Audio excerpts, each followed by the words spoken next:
Welcome to the Grow Your Business podcast. Listen in as we discuss all things business, growth and marketing with business owners, thought leaders and entrepreneurs. And now, here's your host, founder of Roundhouse, the creative agency, Saul Edmonds. Hi everyone, welcome to the Grow Your Business podcast. And today I have the great pleasure of speaking to Will Polston. Will, how are you going today? Really good, thank you. Looking forward to the conversation, and thanks for having me. Yeah, no, my pleasure. Just as a, I guess for people who don't know, haven't heard about you, don't know what you do, would you be so kind as to fill everyone in on just a bit of an overview, I guess, of who you are, what you do, and just I guess like a bit of a summary of your history in a shorthand form. Yeah, sure. I'll give you the short version. Okay. Version. So everything that I do revolves around my mission, what I call the ripple effect, which is about getting people to transform excuses into results and live a life that they love. Now, where that's come from, because that's the thing that people may say, it's like, well, where did that come from? You know, is that something you sort of were 5 years old saying, I can't wait till I grow up and that's what I want to do? And the answer is no. So I grew up with a belief that money equaled happiness. And I went off on a tangent to make as much money as I could as early as I could when I was younger. And where that came from, I'm very aware, and it's to do with my dad. So long story short, my dad used to work really hard. He worked in IT in London. He used to get home, or he used to get up at 5 o'clock in the morning, leave the house, get home at 7, 8 o'clock at night, and he would bring the stress and the frustration home with him. I don't know if anyone listening to this can relate, but my dad was the kind of guy that he had so much stress and tension that when he walked through the door, you could feel it. You know that feeling when you can just feel the tension that somebody's got. And anyway, long story short, one day I come home from school and my dad had quit his job to set up a business with one of my uncles. Now, I've got two very wealthy uncles. One's a billionaire, one's a multimillionaire, and Dad always used to say they just got lucky. That was his thing. They just got lucky. And anyway, he was going to set up a business with one of my uncles. That business never ended up even getting started. And then my dad fell into a depression. So he'd already left his job that was supporting my mum, and I'm the eldest of 4 kids, so 6 of us in total. And yeah, things changed for me. You know, Mum went out and worked 3 different jobs to keep a roof over her head. Dad was the stereotypical sort of depressed person, slept in a separate room to my mum, curtain shut all day, didn't leave the house, all that kind of stuff. And I was around 11 years old and I started to connect the dots. And it was like Uncle Mark, billionaire, really happy. Uncle Steve, multimillionaire, really happy. Dad, when he worked in London, stressed and frustrated, but he was a lot happier then than he was now, when I was 11 years old. When he's not working and has no money. So for me, it was obvious money equaled happiness. So that was what was that kind of trajectory. Went off on that for many years, become pretty good at that. At 18, stumbled across personal development. The more personal development I did, the more money I made. That went on for some years. And then 10 years ago, I had what I call my lightning moment, and bam, it just hit me. Cried my eyes out for about 15 minutes. Because in that moment, I realized my real driver was nothing to do with money. It had never really been about money. What it was really to do with was my dad, and how my dad hadn't achieved certain things he's capable of, and the impact that I had on him, on my mum and me and my family and a whole host of other people. So from that moment on, I vowed I don't want anyone else to go through the suffering that he went through and we went through by them not achieving what they're capable of. So from that date, for the last 10 years, I've been obsessed with anything to do with human awareness, human potential, human behavior, to enable me to be able to do what I believe I'm capable of, but ultimately to be able to help others do the same and have that positive ripple effect. So now I own a number of different businesses, but my kind of core business, the one that sort of inspires me to get up every day and fills me with energy, is a coaching and training company that works with entrepreneurs and business owners to master their mindset and live a life they love. And that's kind of what we do. Yeah, no, that's fantastic. That's very well put. That sounds like you've said that a few times, Will. That's because I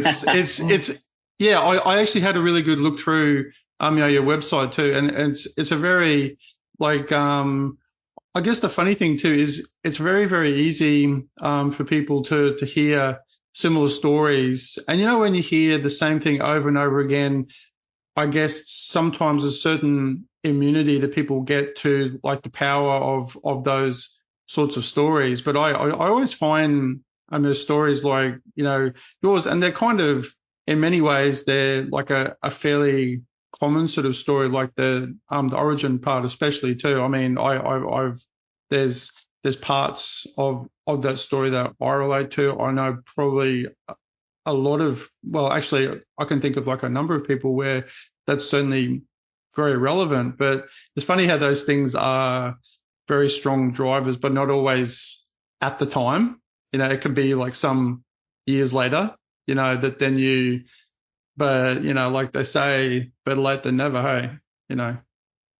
Absolutely. Yeah. I mean, I've found now that so many people are driven to do certain things because of things that happened, whatever that is, what we value, which is what drives all of us, is our values, our means values are created from a perceived void. So whatever drives us, somewhere along the line, at some point, at some stage, we perceived to not have that. And, that's kind of what drives people. That's where I believe that inspiration comes from. It comes from within. It's that renewable energy source. It's what drives people. But yeah, obviously that's kind of the situation for me. And, I try and weave that into a lot of the stuff that I do.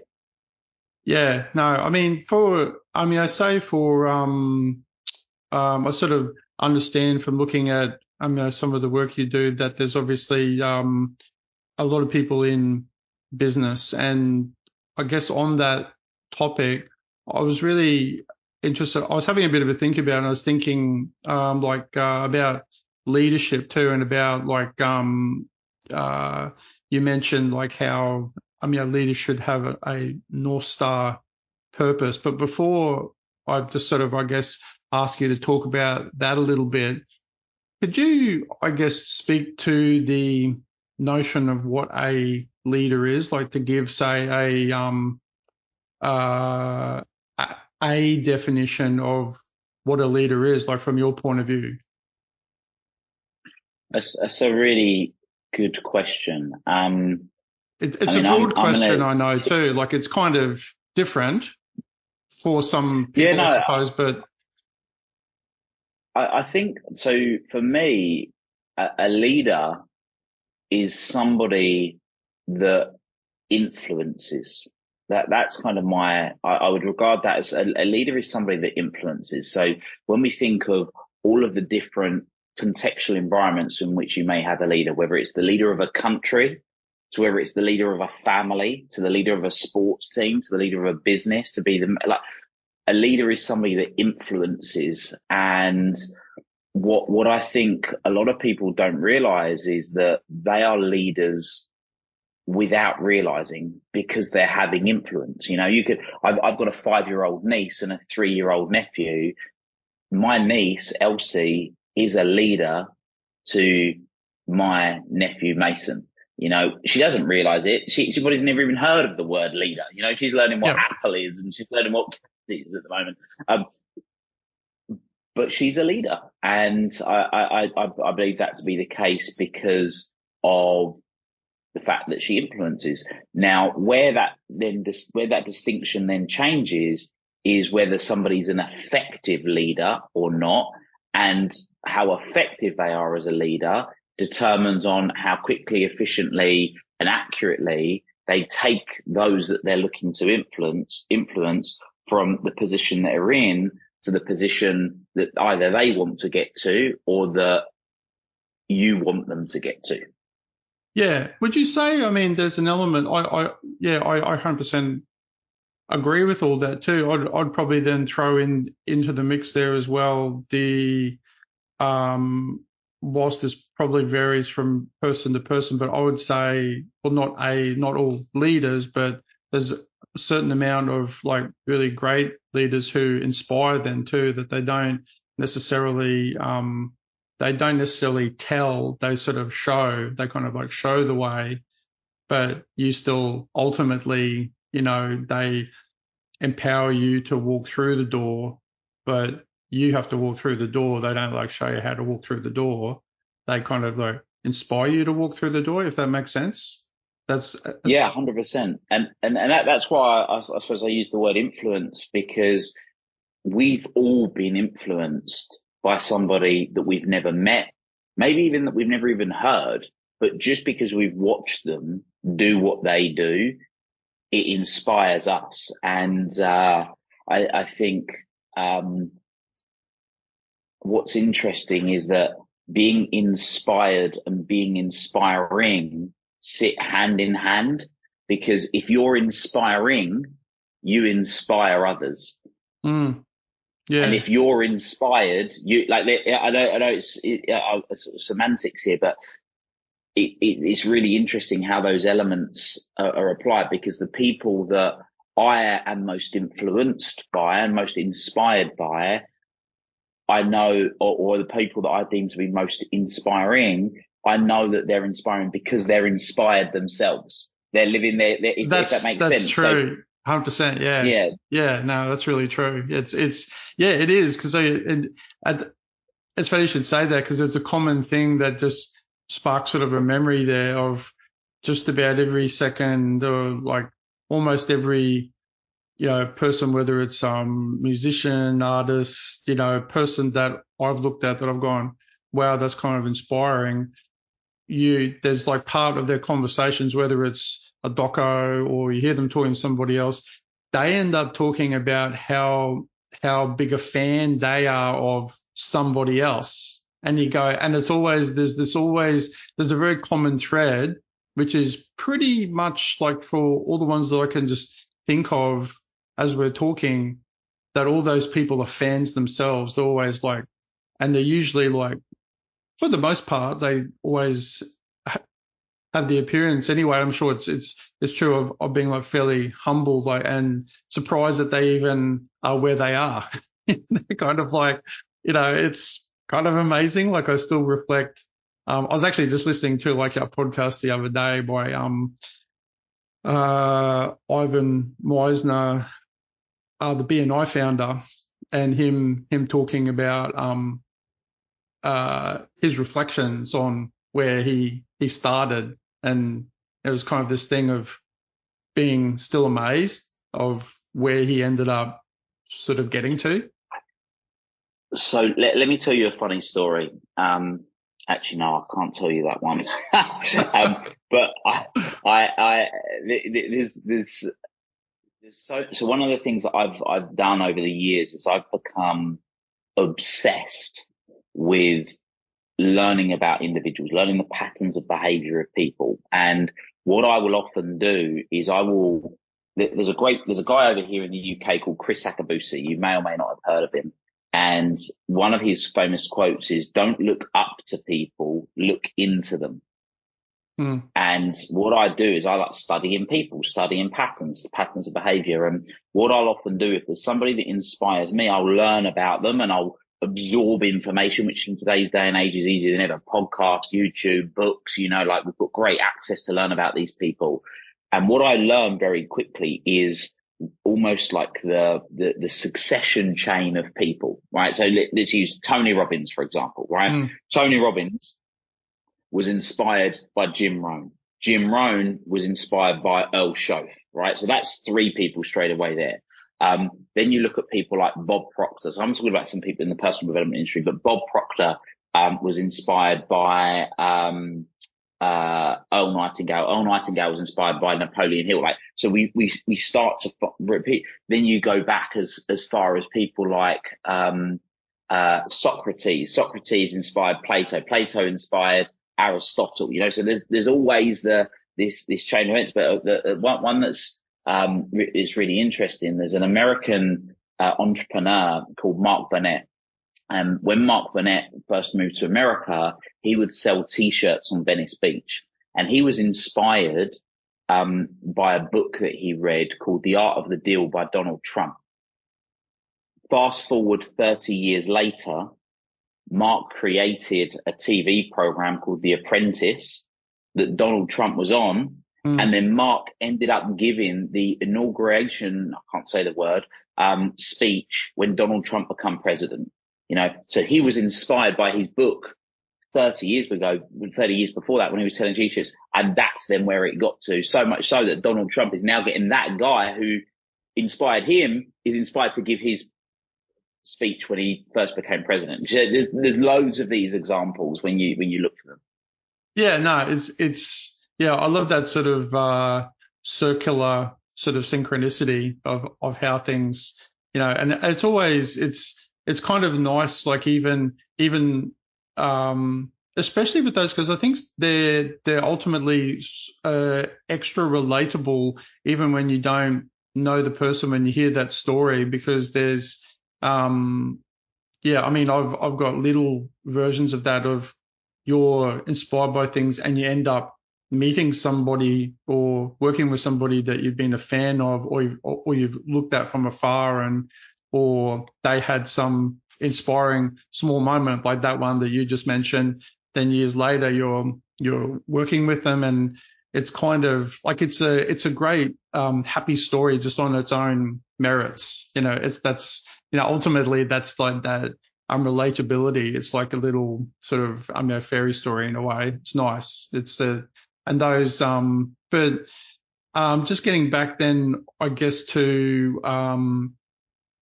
you mentioned about leaders having a North Star purpose. Can you sort of elaborate on that concept? Because I see that, obviously crops up a fair bit, in things you speak about, this, North Star purpose. Can you expand on that? Yeah, absolutely. So one of the patterns that I notice with a lot of people, and even now, when it comes to ambitious individuals, of which I personally have worked with over about 2,000 now, done 6,000 hours of one-on-one coaching, you learn that there's just similar patterns. And one of the ones that I learned was that, obviously, most people that kind of drift through life, they've got no goals whatsoever. They're completely lost. They're like a bit of driftwood on a river. They sort of float down the river and they eventually end up washed up somewhere they don't want to be. So they're people with no goals. But then you've got people that do have goals, but all they ever set are short-term goals, whether that's 1 year or 3 year or whatever it is.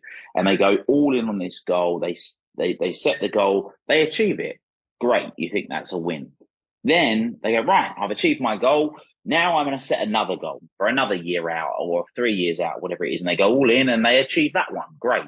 And then they do the same again and the same again. And after they do this like 4 or 5 times, and they actually find themselves becoming quite unfulfilled. And the reason for that is because they're attaching happiness or fulfillment or whatever it is that that they may choose to label it on achieving the goal. But inevitably, when you achieve the goal, straight away, you set another one, right? Mm. And that causes a problem. So a little story. So 6 years ago, I set myself a challenge of climbing a mountain here in Europe called Mont Blanc, third highest mountain in Europe, 4,810 meters high. And I set out to do that. Anyway, long story short, I climb the mountain. I get to the top. Now, it was a tough old climb. On the day of the summit, we left the Goutier Hut, which is 3,800 meters up. It's pitch black. It's 2:30 in the morning. It's minus 20 degrees Celsius. It's freezing. And what I knew I had in my backpack was a Powerade, like a Gatorade type drink, and a Mars bar, right? Chocolate bar. And I just remember thinking, I can't wait till I get to the summit. Anyway, 7:45, we get to the summit. Amazing. Bearing in mind, I'm only 5'8". I was the tallest guy in Europe, one of the tallest guys in Europe in that moment. And it felt amazing. I was really looking forward to having my Mars bar, and I was really looking forward to having my Powerade. You get to the top of the mountain, undo my backpack. Of course, they're frozen solid, so I can't eat the Mars bar, I can't have the Powerade, right? But straight away, the next focus is on now getting down the mountain. Now, for a year, I'd planned that trip, and I was on the summit for 5 minutes. But if I'd attached all of my experience to get into the summit, that would have been a very short-lived 5-minute experience. But what I chose to do instead was to focus on the process and enjoy the whole journey throughout, and all the tough times and everything else. And I think that happens too much in life, is that people they attach to the outcome, and then when they get it, they move straight to the next thing. And that's where people fall into this thing that I call when then syndrome. You know, when I achieve this, then I'll be happy. When I do this, then I'll be all right. When this happens, then that happens, you know, and it's a treadmill that people are on, like a hamster wheel that people are on. So what I did, was thought about, well, what if we thought bigger? Now, if you study lots of great leaders, they've all spoken about beginning with the end in mind in some way. 2,000 years ago, Aristotle spoke about the telos. The Stoics spoke about the logos. Napoleon Hill wrote about the chief aim.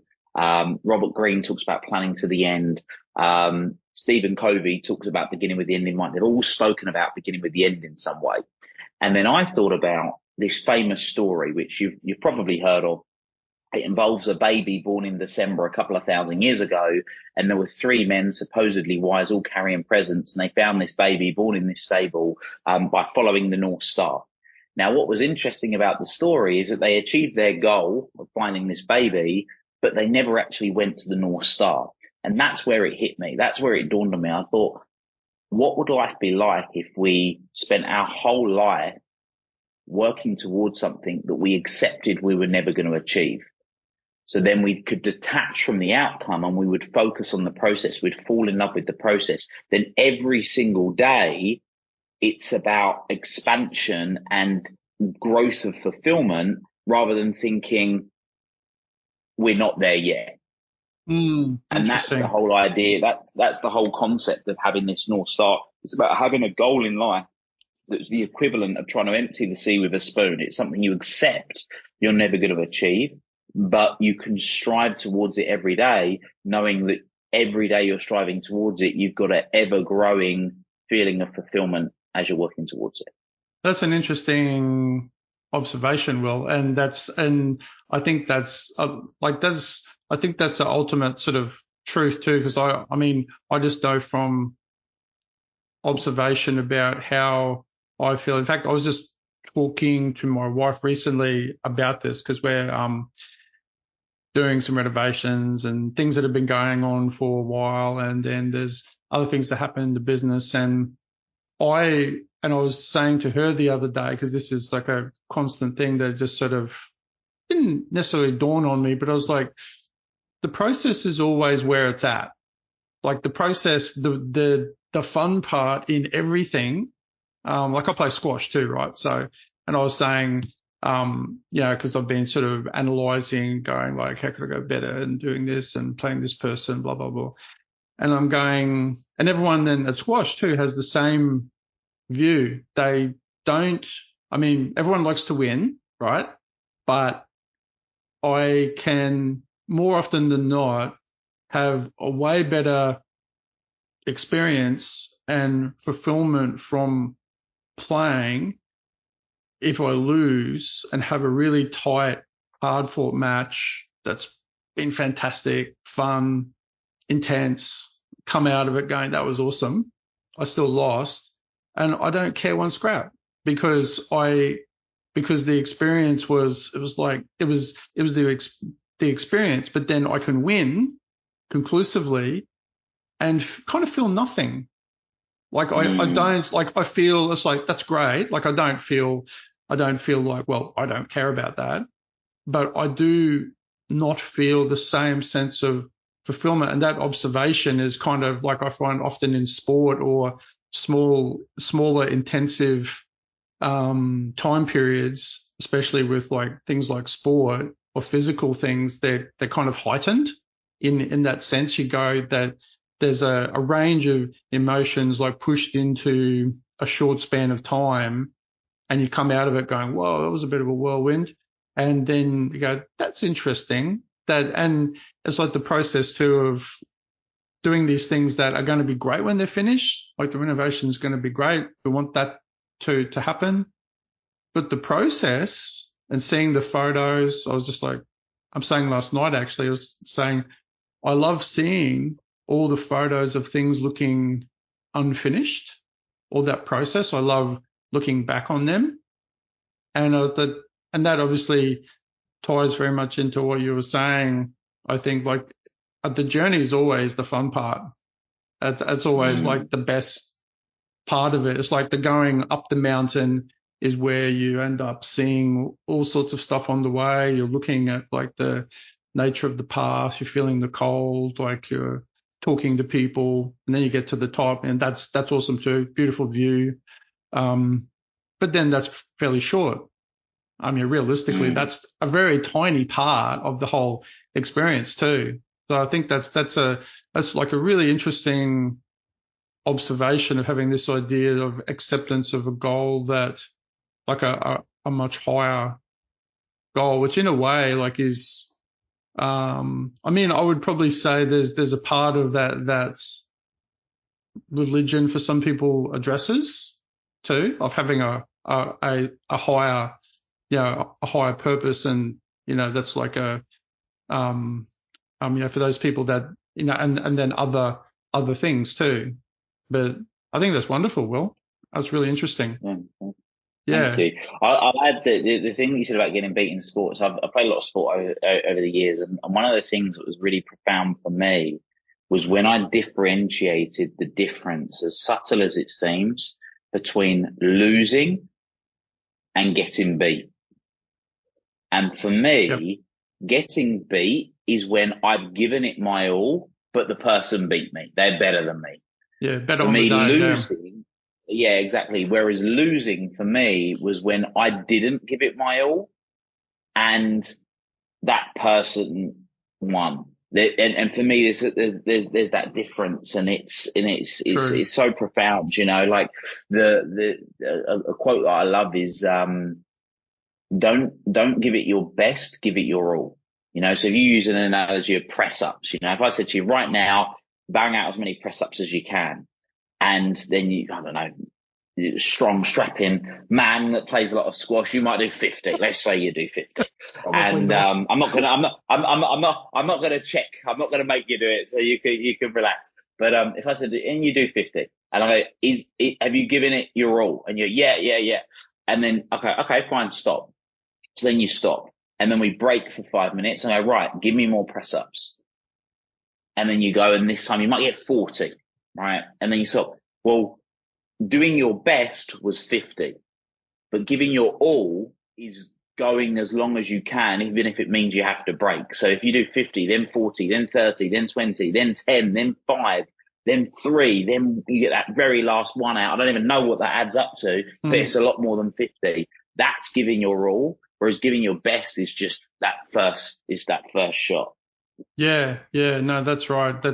And just getting back to your point about the difference between getting beat and sort of losing. That's an interesting point too, because that I've always find, and I guess probably even a little bit more in recent times when I'm sort of I'm thinking about, say, like squash, for example, which I really love. I'm a bit of a squash nerd, so forgive me, everyone, for talking about squash.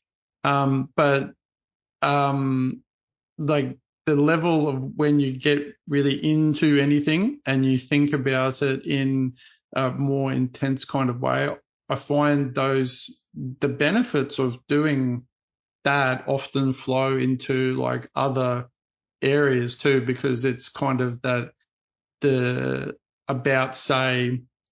topic you're talking about getting beat, about going, I know I should have won. And even though, there's different variations. It's like, I had a great game still, but I lost. I didn't get beat. And I know that I should have won just from past experience and where I'm at, but I didn't do something right. And I mean, there's all different variations. It's not so black and white. I mean, obviously that there's one or the other, but, so say when it comes to, like, you talk a bit about, obviously things like time management too, that heaps of people talk about. So how, like in the whole scheme of things, like say when you're, assisting people and talking to them about life and their business and any range of subjects, how important does time management and talking about their time end up being in a lot of those conversations? Yeah.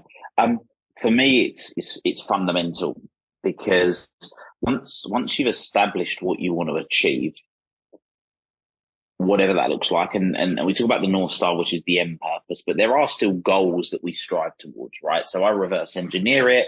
So then you might have your ultimate North Star. You might then have 50 years, 20 years, 10 years, 5 years, 3 year, 1 year. We break it all down. And the one thing that every single one of us on the planet have got in common is that we've all got 24 hours in a day, 7 days in a week, so on and so forth. And so many people talk about time management, but the first thing that I introduce people to is that there's no such thing as time management. Time management doesn't exist. Time management is a complete farce. We cannot manage time. What we can manage are our priorities. So our priorities are the things that we're actually doing that enable us to get the outcomes, or the things that we're delegating, or whatever that might be. So yeah, it becomes a really, really key part of what it is that we're doing, because most people are not as efficient and effective as they could be with their priorities. And therefore what that leads to is them not getting outcomes that they would like to be getting. And really, in essence, what I help people do is like I say, live that life that they love, but by mastering their mindset, their productivity and efficiency. And that productivity and efficiency piece is key, because pretty much anybody on the planet, what they're looking for is to have more time doing something different, whatever that might be. It might be more time spending it on luxury yachts, if that's what they want to do. It might be more time being with the kids after school. It might be more time hanging out with their mates. It might be more time spending it with their partner, or whatever it'll be, more time playing squash. So if we can learn a process that enables us to be able to have more control over our time, then it helps. Yeah, I mean, it's not, I guess, all about, I mean, I would imagine just with, you know, the work that I do, there's a certain level of efficiency and proficiency you reach because you get quicker at certain things. But I mean, that what you're speaking about there, I think like really hits the nail on the head, like the prioritizing of things, I guess, like that for me rings true in the sense that it's probably, I mean, it's true for me on some days, as I'm sure it's a common thread for like a lot of people, that you always look at the list of things you have to do in every day and go, yeah, I can do that. And then at the end of the day, you haven't done it. And then you constantly look back and go, but how could that be? Because I've done that before, or I feel like I have, but it sort of seems like a bit of a illusion, sort of in a way. You know, it's your mind. It's when, I mean, maybe, I don't know what you think about this, but like, is it just wishful thinking? Is it because there's a lot to do and you really need to do it? Or is it then more a part of you don't prioritize, therefore everything is in a big sort of muddy mess?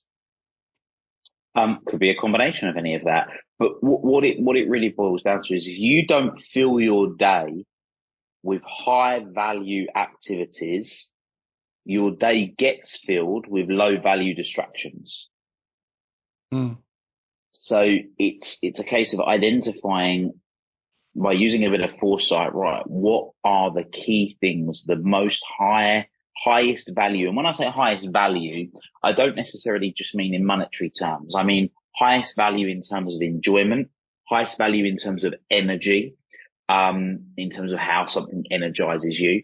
They're key. So, I mean, just to, if I may share some practical things for the guys that are listening. Yeah. So one of the key things that I get people to do, and it's a really simple exercise, is first of all, get like an Excel document or something, Monday to Sunday, whatever it is, from the moment you wake up, the moment you go to bed, and fill out what you think that should look like, ideally. Because that's really quite telling in itself. So anything you do daily, weekly, or monthly, like there's a reoccurring task, put that in the diary of what you want it to be. Then go through and color code that. So I like to keep things simple. I'm always trying to take really complex things and make them really simple. But by doing this exercise and knowing what energy it gives you. So basically green if it's something you love doing, amber if it's something you don't mind doing, red if it's something you dislike doing, you can really clearly visually see, right, I've got 40% of my week doing stuff that I don't like.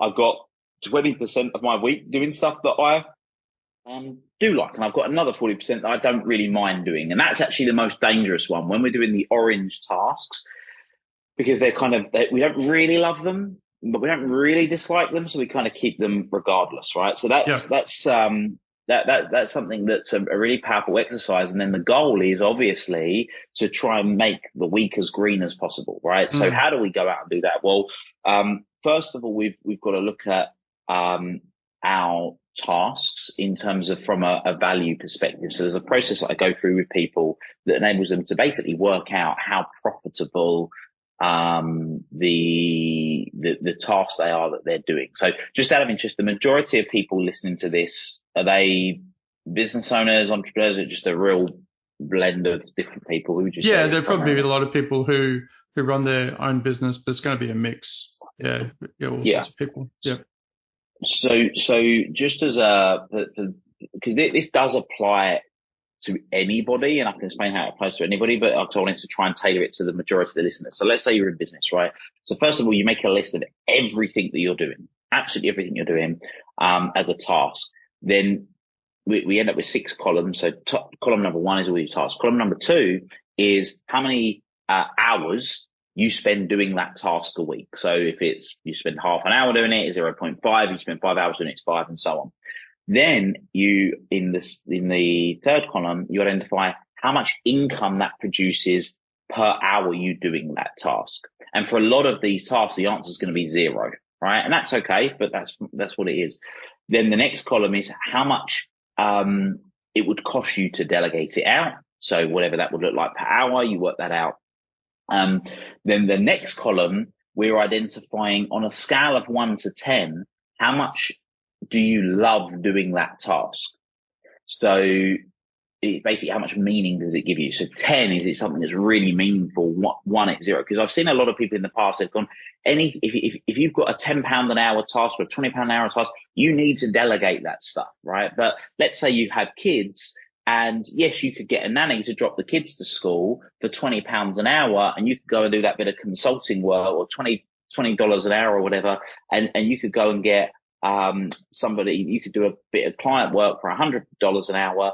Then you would go, well, it makes sense to do that. But if it's really high meaning, then you want to keep hold of doing that, right? So therefore, that's not going to be something you delegate. So that's a process that you can go through, and a really practical thing. But the other thing that's key with this as well, which links back to the first piece I was talking about, the energy hours, is a lot of people think they burn out because they're working too hard.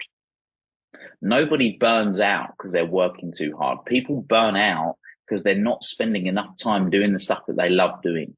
So if we get people spending more time doing the stuff that they love doing, they're more energized, right? So if we think about it, we spoke about inspiration earlier.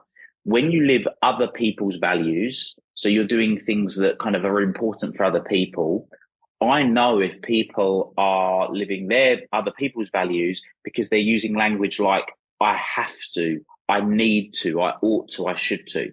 When they're living their own values, the things that are important to them, they're using language like, I love to, I choose to, I desire to. So when you're living other people's values, you constantly need external motivation, right, to keep you going. But when you're living your own values, you're inspired. So inspired, in spirit. What's another word for spirit? Energy. You're in your energy. So it's that constant energy of doing more and more and more and more because you're doing the thing that you love doing. So there are a couple of the things. And then the final thing, that just as a sort of something practical for people to hopefully take away and implement into their lives is, when I have a lot of people going, yeah, I've got so much to do, oh, I'm so overwhelmed, the first thing I ask them, and it is like, have you got a list, right? And a lot of people go, no, I've got no list, everything's in my head. The second thing that people say, yeah, I've got lists for everything. I've got lists for the kids, I've got lists for work, I've got lists for, like, instantly I know they're overwhelmed, because if you've got multiple lists, you can't prioritize. So I use the concept of a must-do list. So the idea of a must-do list is one list with everything on it. So your personal life stuff, your squash stuff, your business stuff, everything's on the one list, but it's got subcategories. And the subcategories are future tasks, so things you're going to do at some point in the future. The week ahead tasks, so week ahead tasks are things you're going to do that week. And then today's top priorities, the things I know I'm going to do today. Now, the reason this works is when you have one long list that isn't got subcategories on it, it's one long list, it's scary. So what we try and do are the quick things and the easy things to make the list look shorter, because then we feel better about ourselves, right? And I'm sure there's a lot of people that can resonate with that. Yeah, absolutely. So what we do by having today's top priorities, we know at a maximum of 7 on that, we know that we're going to use our calendar of the things that are in the calendar, and then these things, and these are the top priorities. So anything else that might come in, we can move that to future tasks. Yes, we can move that to weekend tasks, but we have the discipline, and this is where we have to create a bit of discipline of we if it goes on today's top priorities, we get it done. Now, what's great about that is that dopamine is a biochemical that's the feel-good hormone, right? It makes us feel good, it makes us feel like we've achieved something. So when you complete your today's top priorities, and that might only be one thing you put on the list that for that day, if it's a really important thing, you've got a really busy day with other stuff in your calendar, it might be 3 things, it might be 7 things, whatever. When you clear those things down that day, you get a nice big dopamine. Well, you then do that Monday, Tuesday, Wednesday, Thursday, Friday, you have 5 dopamine hits. But you then get a bonus 6th one because everything on your week ahead tasks are also clear. So you've now got 6 dopamine hits a week that you're getting. So you're creating that reward system for yourself that makes you feel good. It gives yourself that pat on the back. And you're obviously benefiting from the fact that you're being efficient and effective by getting the stuff done, which has benefits in its own right. That sounds really simple, Will. I'll try and keep it simple. No, but that's, and it kind of, listening to you talking about my question about time sort of answered at the same time something that I was going to ask next after that, which was about habits, because they're obviously very tightly interwoven, right? Like as to the, like a lot of things you were saying there was, I was like, yeah, well, that's obviously, in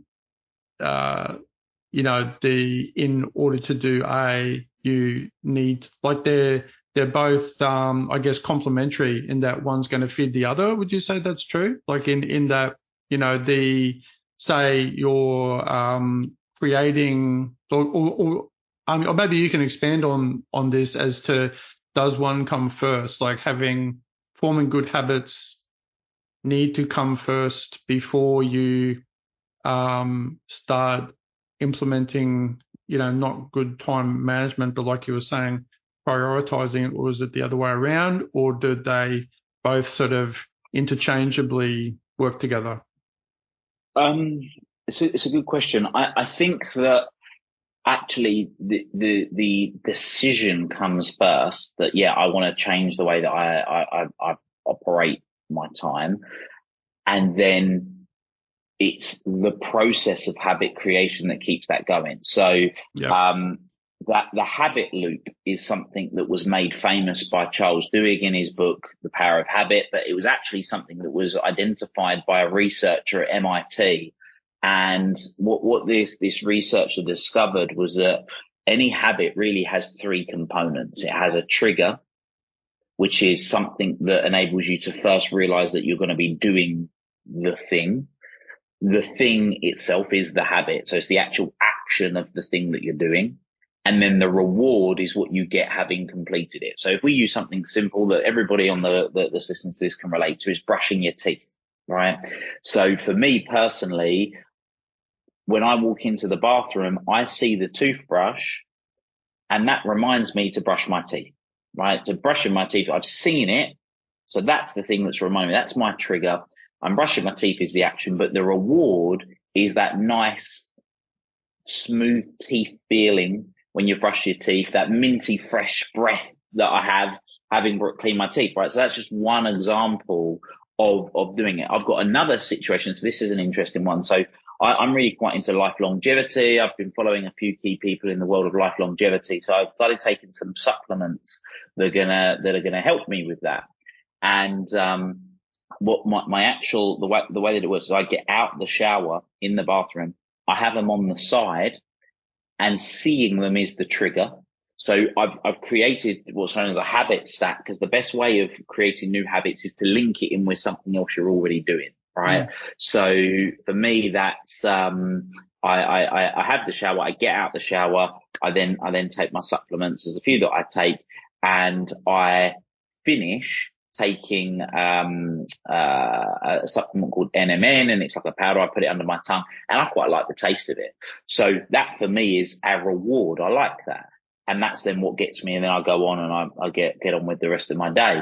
Now, what's interesting is that if I go and stay at a hotel or I'm staying away from home, I might take the supplements with me. They go in the bag, but often I forget to then get them out of the bag, put them in the bathroom, so that when I get out of the shower, even though I've done this for months and months and months on end, I get out of the shower, I don't think, I need to take my supplements because I haven't seen them. I've missed the trigger. Yeah. And then I missed it, and then maybe a few hours later, I go, I forgot to take my supplements this morning. Right. So, I had a similar thing a while back where I was, so I used to take wheatgrass a lot to help me sort of try and stay healthy. And for anybody that's not tried wheatgrass before, it's pretty disgusting, right? It's pretty rank. Yeah, it's just like normal grass. Yeah, exactly. That blended with a bit of water, and I just wasn't taking it for that reason until I created the habit stack of I'm not allowed to have my coffee. So I was having bulletproof coffee. I quite enjoyed bulletproof coffee first thing in the morning, and I wouldn't allow myself to have the coffee until I had the wheatgrass. Right. So therefore I'd link the wheatgrass with the coffee. So I'd neck the wheatgrass, and then I got to enjoy my nice coffee, which was the reward. So yeah, that's, I think that they come hand in hand, but once you build habits in, then you're able to, definitely have an impact on time for sure.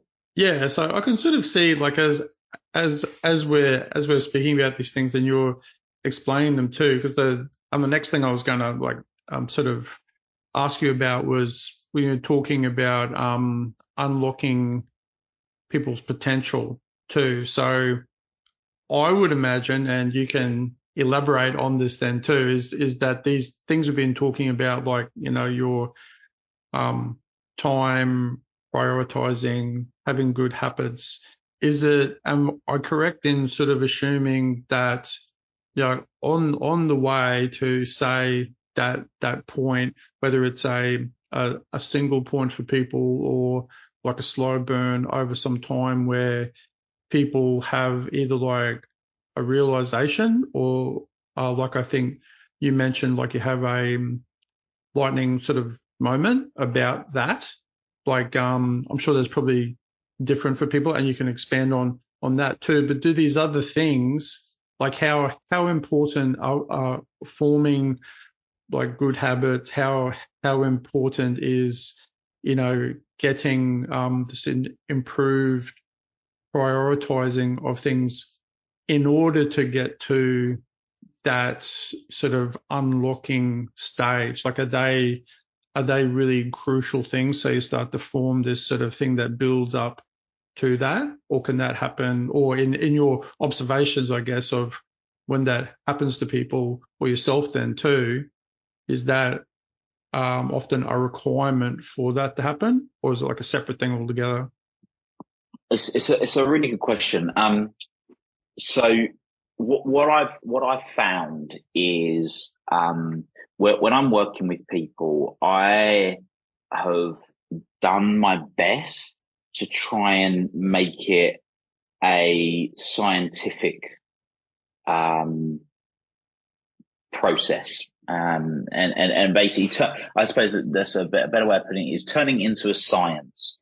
So by turning it into a science, it means that it can be replicable on demand, as opposed to really creative. And then some people get results and some people don't. I just wanted to have a process that I could take someone from wherever they are to where they want to be in a period of time, by applying certain principles and trying to do that in the quickest, most efficient and effective way.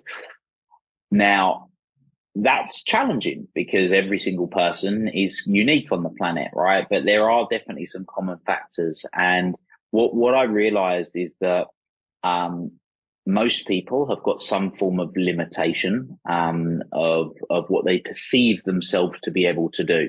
So there's two ways of breaking through that. One is by having a bit of a big realization, a lightning moment, and I believe that ultimately any negative emotion, so I call them the risk symptoms: stress, overwhelm, frustration, depression, anxiety, unfulfillment, whatever you want to label it as, whatever different flavor of negative emotion that people may experience, that can be overcome by thinking or acting differently, sometimes both, right? So first of all, we need to establish, well, which is it that's getting in the way? Is it that someone's not thinking as effectively as they could be, or is it because they're not taking the action they could be?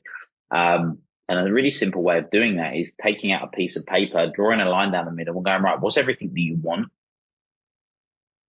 And what's everything that you've got, and how big is the gap? Right. So there's a simple exercise in terms of being able to do that. Another exercise is writing down everything you want and then writing down like all of the reasons, the excuses as to what's getting in the way. And then we overcome them one by one. So there's ways of working through that. But what I found is the most powerful by a country mile is, and this comes back to the whole North Star piece of getting people to focus on the process and focus on the trajectory, because there's so many times when I sit down with people and I know with certainty that they can achieve way more than what they tell me that they would like to achieve, right? But I also am aware that they don't at that point have the mindset that I've got, or they don't maybe have the awareness that I've got of what they're capable of. So what I've worked out that's better to do is to help people achieve what it is that they want.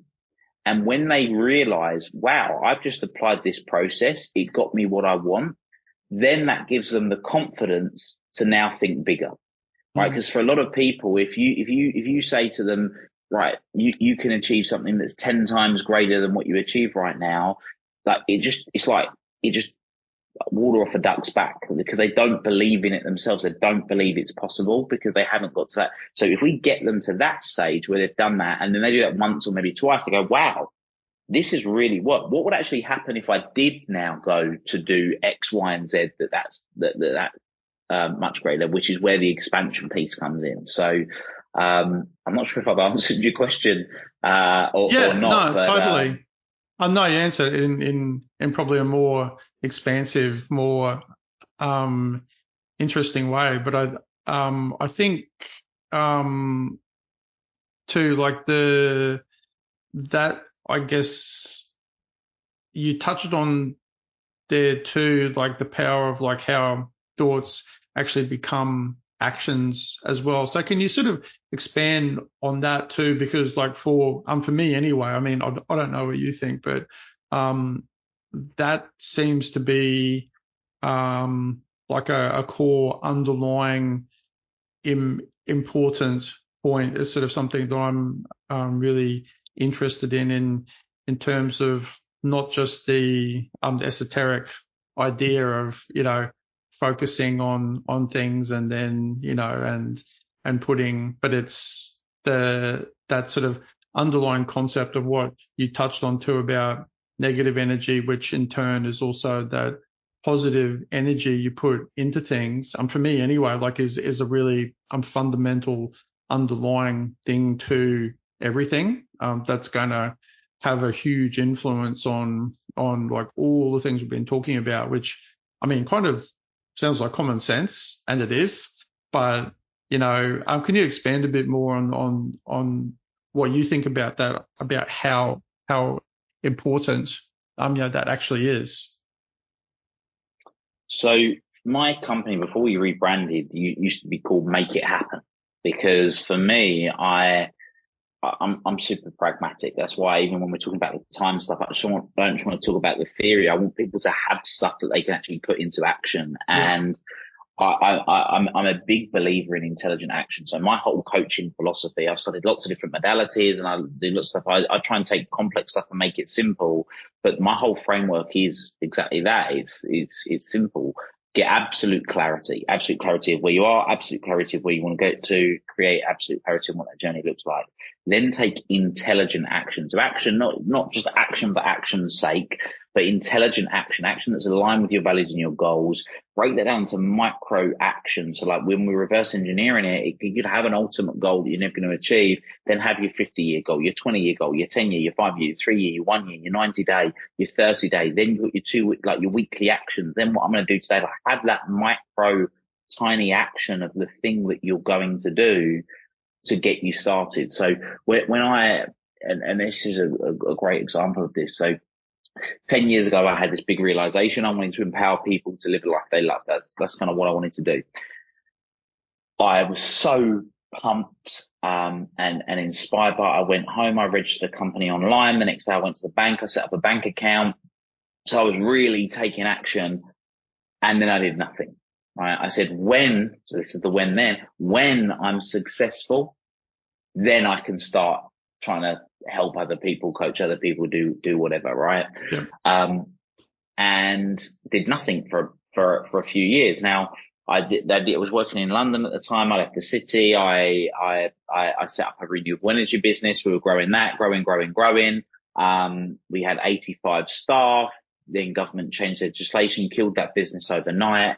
And I went on holiday, and I'll give you the really short version, but basically I was on holiday and I was reading a book by reading a book by Rhonda Byrne called The Hero. And in the book, it spoke about a guy called Mastin Kipp. Now, Mastin Kipp had a website called The Daily Love, and he used to post on Twitter every day motivational quotes. And one day he got retweeted by Kim Kardashian. He went from 1,000 followers to 10,000 followers overnight. And I just cried my eyes out again. It was like my second lightning moment, because in that moment I realized that I don't have to become successful but to a particular level that I perceived I did before I could start helping people. All I needed to do was start by posting a quote. So I come home from that holiday and posted a quote a day on social media. Right. So that was how micro action it become. I started that journey by posting a quote a day on social media. A week after that, I thought, Will, you idiot. Some people don't go on social media in the morning. You should post 2 a day. Post 1 in the morning, 1 in the afternoon. So I did 2 a day. A week after that, I set up my first really basic website. I did myself the website. A week after that, I wrote my first blog. 3 months later, I had 10,000 strong social media following. In the 4th month, I ran 4 free discovery events, where I got a whole bunch of people to come to my events that I thought might be interested. And then in the 5th month, I ran my first paid event. But that all started because I took the micro action of posting a quote on social media. So for me, those micro actions, no matter how big and whatever it is you want to grow on and to build, it doesn't happen if you don't start. You know, there's the famous saying, 6 frogs sat on a log, one decides to jump off. How many are left on the log? You know, there's still 6. You know, he's only decided, he hasn't jumped. So we've got to make sure that there's the action that's being taken, for sure. Yeah. I think certainly, like, you know, consistency is the key too. I always remember used to do taekwondo for many, many years, and our master, this wonderful old Korean man, used to always say, like, consistently, like his main thing that he used to talk about, like he could speak like English, reasonably well, but he would always talk about perseverance. And I used to always, like, for ages, for whatever reason, I don't think I sort of thought about it properly, but I used to get perseverance and consistency used to just sort of muddled up into the one thing. And I'd be like, yeah, consistency, perseverance, that's awesome. Yeah, all true. But then I decided, I sort of found myself thinking, and certainly the case now too, that is for me anyway, like perseverance even though they're both important, perseverance for me is almost more important. If someone said, okay, you have to choose between, something being more important than the other one, I would say like perseverance. And that was in the context, in the context of training, that even when with physical things, in their own different way to mental things. There's things that come up in front of you to stop you wanting to do it, like you're tired, we go to training. But then every single time, bar none, I used to find, and I used to talk about this with other people at training too, is you go to training, you really wouldn't want to go to training because it was going to be really hard. But once you got to training, it was fantastic. It was always great. Like no matter, like every single time you get to training, the energy would start flowing, and it was just that perseverance to keep at it. And it doesn't necessarily, and it didn't always like have to be hardcore. It didn't have to be, waking up at 4 a.m. training, like running for 3 hours. It was just consistently at it. And then with those actions, like consistently, but you're keeping at them, like you were saying, all the time. I think that's like really important underlying sort of aspect. But if we go, say, if you was sort of nearing the end of our podcast, I've just got I have a bit of a metaphor to give you, Will, to see, to give your thoughts on it. To say if you were like you're on a boat and we're all like members of like a crew on a boat, right? And we're sailing out in the open ocean and we're traveling towards the North Star. What do you see your role? Like, I don't know if you're like super familiar. I'm no boat person, but I'm saying this because I've been listening to these really great books from the Napoleonic sort of era, these like hornblower books that have been really great, sort of rollicking adventures. So I've been like up on all this ship lingo. So I mean, who do you see you would be like? What sort of role would you be, Will Polston, like on a boat? If you're there navigating to the North Star with people that you're working with, are you like the? So the starway is not an option. No. It's got to be tucked away, hiding in the bananas. No, I midshipman. Do you know what? If I understood the different, which I don't, I'll sort of openly admit I don't know the different roles on a boat, I'm afraid. So I can't. It's not something I can give the different. Well, I might be able to help you out. Not that I'm no sort of like, no time soon. Like I know bosun's mate, midshipman, lieutenant, captain, blah blah blah. But the one thing that I thought, and I'll put it out to you, and then you can go, yes, that's me, or like, no, that's completely wrong. Is there was a person in these stories who they would have like a specialist who would come onto the boat who would be able to help them navigate specific areas. Like say if they were going on a certain coastline or sort of something like that, it's not the captain. It's not like the person who like runs the boat. It's not the person steering the boat. It's not the person who's down there giving orders to the other people who are like hoisting the rigging. It's not those people. There's other person that comes on the boat who is like, I can't remember the exact term that they use, but it's a specialist navigator who comes onto the boat for that particular area. And for some reason, I was like, I had this metaphor about boats because I've been listening to these audiobooks, and I was like, maybe that's someone, if I was going to have that metaphor, that's like Will, from my understanding, like the specialist navigator who's not steering the boat. They're not the captain. Like the other, I was thinking, who would be in this metaphor? Who'd be the captain? That was that's the person you're helping. They're the captain. They're actually steering it, but they actually have a lot of assistance from these other people. And this other person who might be sometimes a captain themselves, but they're not actually captaining the boat. They're actually coming in and going, I know these things. I'm going to advise you on how to navigate. Like, there's too many shoals in this area. There's a reef here you don't know about. I'm going to just like assist you to navigate like through this, but you ultimately like still have to steer the boat. What do you think about that, Will?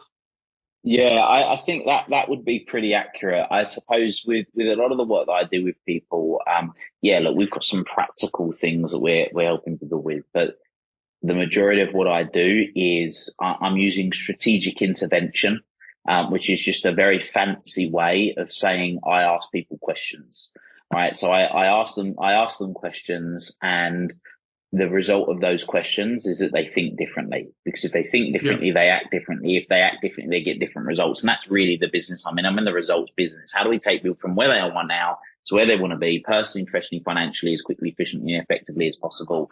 So yeah, I mean, I guess that sounds pretty apt. So to navigate those challenging waters. But yeah, I'm absolutely not steering the ship for them. I'm not doing it, but I'm going to ask the question that's going to get them to stop and think, and then decide whether they're going to turn sort of port or starboard to or maybe reverse. That's I suppose not reverse if you're in a sailing boat. I'm not so sure. Change tack or whatever. Change tack. To be able to do that, and that's kind of for a lot of people is it is that change in tack. You know, it's we've got the trajectory and we want to try and stay on course. But it's important to get clear on that course in the first place. So yeah, no, it's a great question. But yeah, I suppose it would be that based on what you said. Yeah, I think just on the hacking sort of concept, I've been so sort of absorbed in these books, and the lingo is just sort of like running around in my head. Like I feel like I could be on one of the boats. It's like a fantastic sort of like, set of terminology that they had sort of used in these audiobooks is really interesting. But the idea of tacking, especially into the wind, because they use that a lot. And I was always that's really interesting, because it's kind of a method that they have to use because the wind's not always going the way they want to go. So they have to tack into the wind to utilize the power of the wind as much as they can, go off on like a different course in order to utilize the wind as much as they're able to. And I think there's, I like sort of seeing relationships between things. I can see like a lot of relationships with that, like using things that that on first glance aren't necessarily that great, like the wind's going the other way, but I find it really fascinating that then in that physical realm that they obviously still worked out some way a long time ago of how to utilize it. And you can do that then mentally too. Yeah, absolutely. I'm paraphrasing. But there's a great sort of old sort of, I suppose it's a proverb. I don't think it was quoted to anybody particularly, which is, calm seas don't make a skillful sailor, or something to that effect. So and I think that's quite empowering when we're going through tough times and things aren't quite going the way that we want them to, which inevitably happens a lot. Then it's understanding that, well, actually, this is an opportunity to step up. I just want to add something really quickly, because you mentioned about the language and of having heard these stories. Just linking back to something we were talking about just a moment ago, with to do with consistency and persistence, perseverance. So I'm really quite into learning the sort of the root origin of words, because they're really quite telling. So I'll quite often look them up, and I'd never looked at what the etymology of consistency or perseverance was, but just as an additional aside, I thought it was quite interesting. So consistency, the original etymology, root origin, means standing firm, but for perseverance it means abiding by strictly. So yeah, I thought that was quite interesting, just as a tiny little nuance. Links very strongly into habits, doesn't it? Like that's their habits. There's a lot. It's funny how when you start to break things down, and you look at, I'm the same actually. I really love linguistics and finding out the origins of words and then how they've come, because the English language especially is such a mishmash of different languages and then so many, but then once you start looking at the similarities between languages, between English and everything else, and little examples like that, there's a lot of underlying meaning outside of what we know as the importance of a word like perseverance. But that gives it then that there's this extra layer under there that then links it immediately to other things we've been talking about, like habits, and wow, that's kind of, it's not like a lightning moment, but it's that's really interesting. That's it creates this extra little layer, to give it extra weight. It's like an extra sort of, extra meaning, which is nice. I'm not sure what it might mean nothing to some people, but for me, there's a lot of power in words, which are obviously thoughts too. Words equal thoughts ultimately, because we're saying them, but we're also thinking them. Yeah, words create worlds. The story you believe. So the words that you're saying, the story you believe determines what you achieve. And even the term abracadabra, most of us associate it with magic, but the original meaning of abracadabra means I speak, so I create.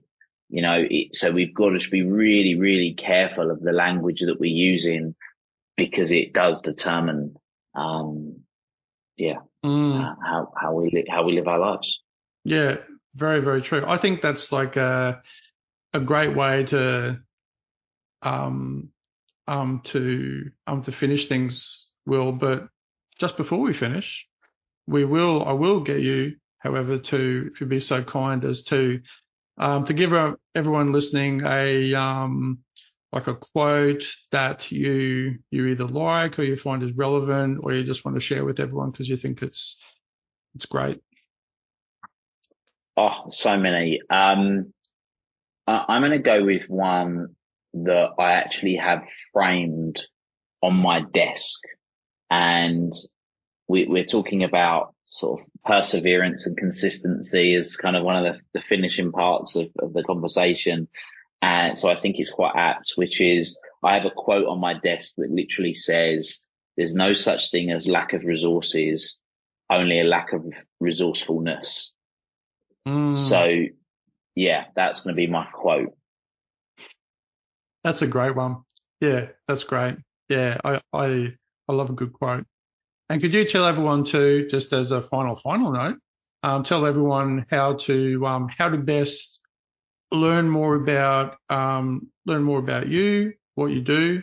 We'll have a link too, in the podcast, but to tell everyone where they can go to find out more about you. Absolutely. Online. So I'm on all the socials, Will Polston. So all the usual socials: Instagram, LinkedIn, Facebook. all of the kind of the usual socials, YouTube, whatnot. Will Polston, willpolston.com. And if you've been curious and you've enjoyed what we're touching on with regards to North Star, talking about North Star, the book, North Star Thinking, you can get North Star Thinking, Master Your Mindset and Live a Life You Love. We touch on all the things we've discussed today. So creating your North Star, we talk about values, we talk about gratitude, the master your time process, creating habits that stick, and a whole bunch of other stuff that we go through. So people can get the book and find out more if they want to too. Fantastic. Anything else you'd like to share, Will? No, I just want to say thank you. I've really enjoyed the conversation. So thanks for having me. Likewise. Yeah, no, thanks. And so that with that in mind, that's actually it for today, guys. Thanks so much for listening into our podcast yet again. Please leave your feedback as well as any suggestions for any topics you would like us to discuss in future episodes. And thanks again for listening to the Grow Your Business podcast, and we'll see you again soon. And thanks again, Will. See you later. Bye, guys. Thanks for tuning in to today's episode of Grow Your Business. Have a great day, and we'll see you next time here at the Grow Your Business podcast.